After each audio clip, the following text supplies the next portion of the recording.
حسابدار رسمی یا CPA چی و به چه دردی میخوره؟ سلام، اینجا چنل یوتیوب ولیان آدیته و ما امروز قرار درباره آزمون CPA توی ایران حرف بزنیم.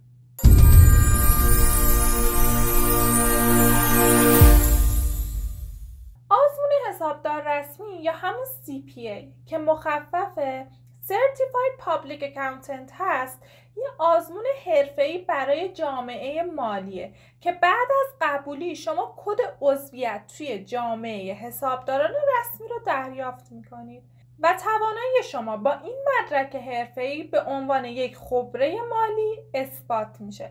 افراد زیادی هستن که میتونن حسابداری کار کنن، یعنی شما میتونید برید توی مؤسساتی که داره حسابداری یاد میده یه سری دوره ها رو بگذرونید و بعدش حسابداری رو توی سطح حالا متوسطی انجام بدید. اما وقتی که شما برید این مدرک رو دریافت بکنید، با توجه به شرایطی که گرفتن این مدرک داره و در ادامه ویدیو درباره‌اش صحبت میکنیم، فقط کسایی میتونن این مدرک رو بگیرن که واقعا یک خبره مالی باشن و با این مدرک خبره مالی بودنشون اثبات بشه. مثلا شما میتونید در حد یک دکترا دانش داشته باشید ولی مدرکتون دیپلم باشه. داشتن مدرک حرفه‌ای حسابدار رسمی باعث میشه که شما توانایی هاتون احراز بشه توی محیط کاری. داشتن مدرک حسابدار رسمی مزایای خیلی زیادی میتونه برای شما داشته باشه، اما مزایای اصلیش برای اشخاصی هست که توی حوزه حسابرسی کار میکنن. شما بعد از گرفتن این مدرک میتونید انواع حسابرسی ها رو انجام بدید، میتونید گزارش حسابرسی رو امضا کنید و قانونا مسئولیت گزارش رو میتونید به عهده بگیرید. شما میتونید بازرس قانونی بشید یا نظارت بر امور تسویه رو انجام بدید. میتونید ارزیابی سهم و شرکه‌ای رو انجام بدید و زیباترین بخشش به نظر من اینه که میتونید توی حوزه‌های مالی مشاوره بدید. یعنی چی؟ یعنی شما میتونید اون رابطه کارمند و کارفرمایی که نسبت به یک ارگان دارید رو به حداقل برسونید و بتونید توی حوزه‌های مالی مشاوره بدید و حکم مشاوره داشته باشید، پروژه‌ای کار کنید. یکی از بخش‌های خیلی پولسازش میتونه این باشه که شما الان توانایی طراحی و پیاده‌سازی سیستم‌های مالی رو میتونید به دست بیارید. یعنی میتونید توی شرکت‌های تازه تأسیس یا شرکت‌هایی که میخوان سیستم مالیشون رو یک لول ببرن بالاتر مشغول به کار بشید و سیستم مالیشون رو براشون طراحی کنید. میتونید خدمات مالی و حسابداری و مالیاتی ارائه بدید، داوری‌های مالی رو انجام بدید یا خدمات کارشناسی مراجع قضایی رو داشته باشید و حقوق‌های بالای 100 تا 150 میلیون تومان رو به راحتی با داشتن مدرک CPA به دست بیارید. چون شما وقتی که این مدرک رو به دست میارید، این مدرک یه جورایی سنگ محک شماست که میتونه اون رنج قیمتی کار شما رو به شدت بالا ببره. یه چیزی رو توجه کنید، اون اینه که من گفتم شما میتونید خدمات کارشناسی مراجع قضایی رو انجام بدید. یه نکته خیلی مهم اینه که کارشناسی مراجع قضایی با کارشناس رسمی دادگستری یک موضوع کاملا متفاوتیه. شما میتونید این خدمات رو ارائه بدید اما شما کارشناس رسمی دادگستری نیستید. شما حسابدار رسمی هستید، شما مدرک CPA دارید. مدرک کارشناس رسمی دادگستری و شرایط گرفتنش رو توی پست‌های بعدی قرار توضیح بدم، اما حواستون باشه که خدمات کارشناسی مرجع قضایی لزوماً به معنی اینکه شما کارشناس رسمی دادگستری هستید نیست. شرایط ثبت نام توی آزمون حسابدار رسمی مهمترین بخششه. اولیش اینه که شما باید تابعیت جمهوری اسلامی ایران رو داشته باشید، یعنی شما اگر جزو تبعه ها باشید متاسفانه نمیتونید این آزمون رو توی ایران شرکت کنید. دومیش عدم سابقه محکومیت مؤثر کیفری هست. شما اگر که محکومیت مؤثر کیفری داشته باشید نمیتونید در این آزمون شرکت کنید. سومیش عدم سوء سابقه حرفه‌ای، مالی و اداری باشه. یعنی اگر شما ردی ازتون توی مواردی مثل اختلاس، مثل رشوه یا اینجور چیزها باشه، به عبارتی سوء سابقه برای شما محسوب میشه و برای شما توی دادن این آزمون محدودیت ایجاد میشه. چهارمیش داشتن مدرک کارشناسی توی رشته حسابداری یا رشته های مرتبط هست. از رشته های مرتبط میشه به رشته های مدیریت و اقتصاد. حالا مدیریت شاخه‌های متفاوتش، مدیریت مالی، مدیریت صنعتی، مدیریت دولتی الی آخر.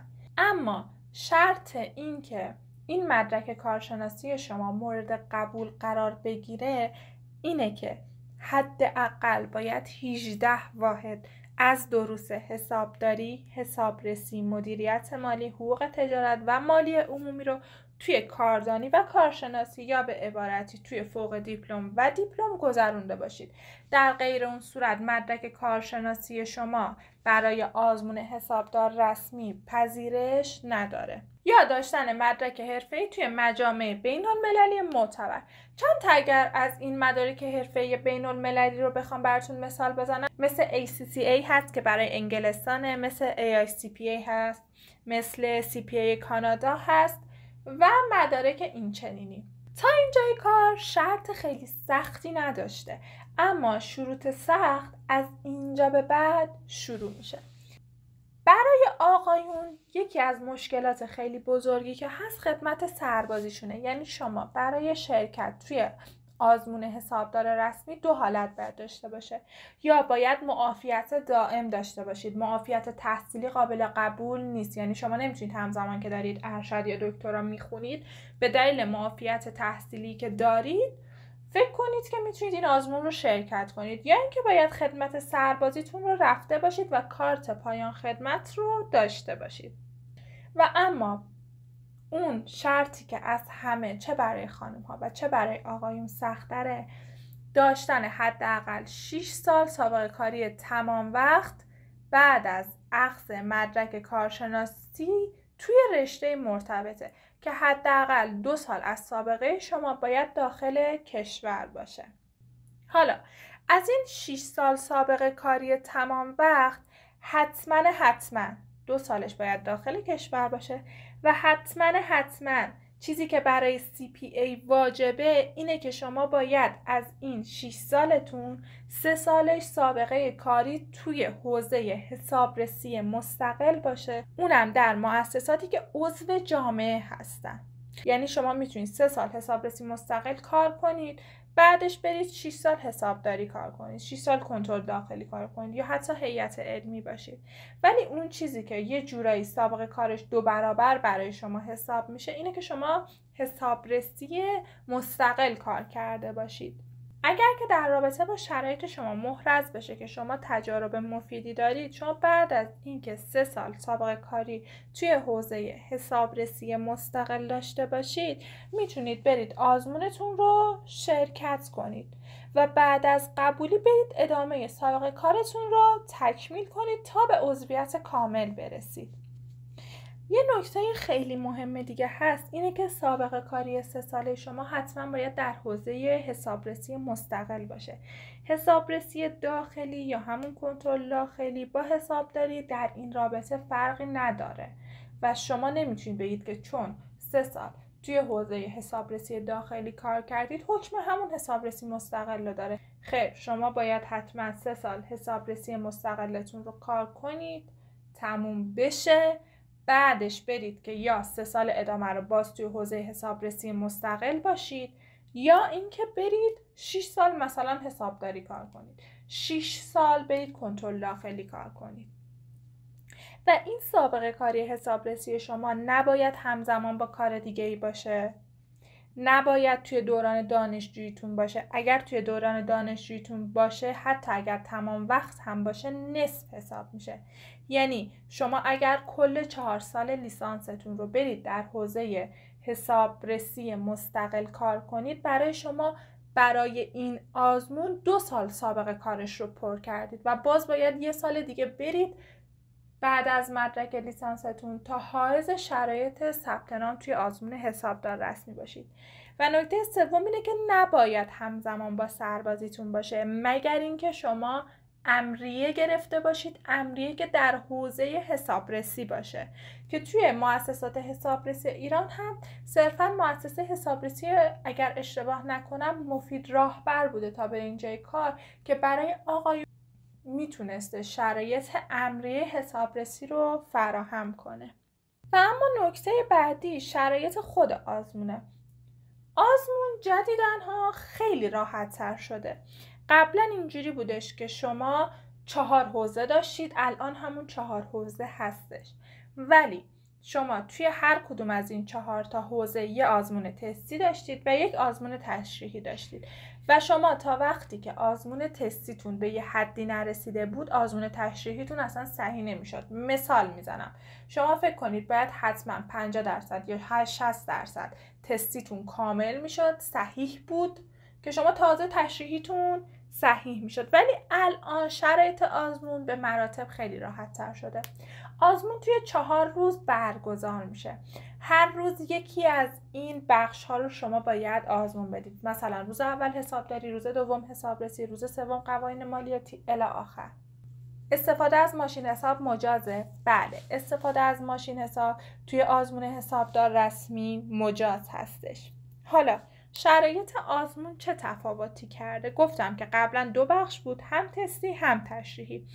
الان یه اتفاق خیلی خوبی که افتاده اینه که فقط بخش حسابرسی شما تشریحی هست، یعنی هم حسابداریتون، هم قوانین مالیاتیتون، هم سایر قوانین شما به صورت تستی برگزار میشه و توی حسابرسی هم بخش تشریحیش اینه که شما باید گزارش حسابرسی بنویسید.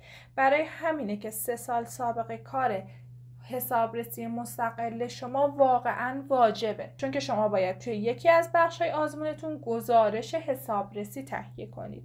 شرایط قبولی هم تقریبا مشابه کنکور شده، یعنی اینکه میانگین 1% برتر رو حساب میکنن و شما اگر 70% اون میانگین رو زده باشید و 70% نمرات رو کسب کرده باشید بدون هیچ محدودیتی قبولیتون محرز میشه. ولی خب قبلا یک مقدار شرایطش سخت‌تر بود. یکی از میشه گفت بخش هایی که خیلی کار رو ساده کرده، ما گفتیم که 4 تا بخش داره که 3 تا تستیه، یکیش تستی و تشریحیه. شما اگر دکترای حسابداری داشته باشید آزمون حسابداری و آزمون حسابرسی برای حذف میشه و فقط مالیاتیش میمونه و سایر قوانینش که این 2 تا هم 2 تا آزمون تستی هست، 2 تا آزمون تشریحی نیست. برای حسابداری شما تهیه و ارائه صورت‌های مالی و نحوه افشاشون، گزارشگری توی صنایع خاص، حسابداری سرمایه‌گذاری و ترکیب‌های تجاری که این یه بخشش میشه همون تلفیق، سایر مباحث حسابداری مالی، بخش حسابداری مدیریت و ارزیابی پروژه ها رو باید آزمون بدید. توی بخش حسابرسی شما باید در رابطه با آیین رفتار حرفه‌ای، استانداردها، مبحث کنترل کیفیت، اصول و مسئولیت‌های کلی، ارزیابی ریسک و برخوردهای با اون شامل فناوری اطلاعات و حاکمیت شرکتی، مراحل بعدی حسابرسی، شواهد حسابرسی، حسابرسی کامپیوتری، گزارشگری و نتیجه‌گیری حسابرسی که این یک بخشش همون تشریح هست که شما باید گزارش حسابرسی تهیه کنید، بررسی اجمالی و سایر خدمات حسابرسی و خدمات مرتبط دانش داشته باشید. توی بخش قوانین مالیاتی، مالیات مستقیم و آیین‌نامه‌هاش، مالیات بر ارزش افزوده و آیین‌نامه‌هاش و قانون پایانه‌های فروشگاهی و آیین‌نامه‌های مربوط بهش که این یک بخشش توی همون سامان مؤدیان و اون سمت هست. توی سایر قوانین هم قانون تجارت، قانون محاسبات عمومی، قانون مبارزه با پولشویی و آیین‌نامه‌های مربوطش، قانون برگزاری مناقصات، قوانین بودجه اون سال. حالا این ویدیویی که ما تهیه کردیم در رابطه با سال 1402 احتمال داره شما 5 سال دیگه بخواید این آزمون رو بدید، اون موقع از قوانین بودجه سال 1402 استفاده نمی‌کنن، از قوانین بودجه همون سال استفاده می‌کنن. و برنامه مثلا حالا 6م توسعه و قانون تنظیم بخشی از مقررات مالی دولت که 2 تاست، هم 1 داره و هم 2 داره. در رابطه با هزینه‌اش توی سال 1402 هزینه‌اش 9 میلیون ریال یا به عبارتی 900,000 تومان بوده. یه نکته خیلی مهم هست اینه که CPA هر کشوری تقریبا توی همون کشور ارزش خیلی بالایی داره. یعنی شما با CPA ایران میتونید گزارش حسابرسی توی ایران امضا کنید، ولی نمیتونید گزارش حسابرسی در آمریکا، در کانادا و یا در کشورهای دیگه امضا کنید. یعنی داشتن مدرک CPA یک رزومه خیلی عالی هست و صلاحیت شما رو به عنوان یک خبره مالی کاملا احراز میکنه. ولی شما فقط برای ایران CPA هستید، نه برای کشورهای دیگه. اگر دارید در حوزه حسابرسی کار میکنید، اگر دانشجو هستید، حتما سعی کنید بیستون رو سر این آزمون بذارید. کسایی که حسابرسی دارن کار میکنن اگر بخوام مدارج رو زودتر طی کنن نیازمند این آزمون هستن.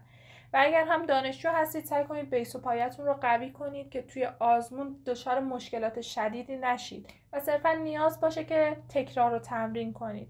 و اگر که شرایطش رو کاملا دارید و در حال تلاش برای این آزمون هستید، براتون در ادامه راه آرزوی موفقیت میکنم و ازتون میخوام که پیش برید، حتما میتونید موفق بشید.